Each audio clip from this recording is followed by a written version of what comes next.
Hey guys, and welcome to Koji Shops and Cooks. Basically, what I'm going to be doing is setting a budget for myself every week, and I'm going to try and buy whatever I can within that budget and then cook it every day.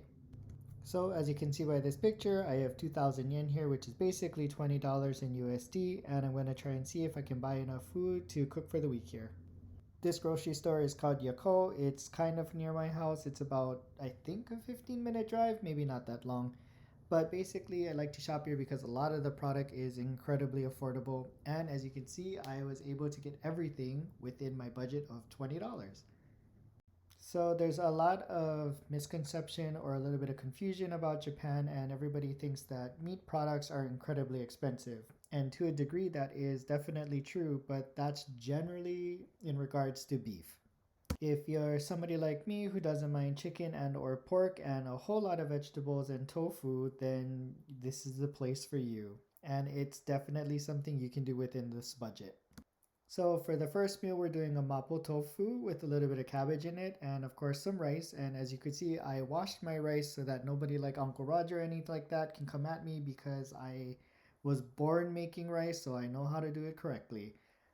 And yes, I know my knife skills are not perfect, but I'm working on it. It's been a while, believe it or not. My brother and I used to own a restaurant before we started making videos, so haha, I guess I'm trained. Maybe not. But I apparently lost the ability and need to practice at it again. And I'll be honest, trying to film all of this with one hand while trying to chop things with the other is pretty difficult, so I think I'm gonna have to invest in something that can hold my phone and or the camera. So the beautiful thing about mapo tofu is you can pretty much add whatever you want into it, whether it be spicy or not. I'm adding gochujang into it because I definitely want to add a little bit more spice to it. I also added a little bit of red pepper flakes in there that you didn't see, and basically started browning the hamburger and seasoned it. Of course, I didn't get it in the video, so please excuse me, but I did add salt, added very little MSG to it, and some pepper. Now, I know some people are going to come at me for MSG, but unfortunately, where I live in Japan is pretty much in everything anyway, including this kimchi that I've already added into it. So adding a little bit more to the meat's really not going to kill me. Maybe it will, but in all honesty, I'd rather enjoy my food than die. Add a little bit of bean sprout into it because the bean sprout absorbs all of that flavor as well as the cabbage. And cabbage is kind of one of my favorite things to make sure that my stomach operates the way it's supposed to. Let it boil for a little bit before adding the tofu in because, as you know, tofu tends to break down.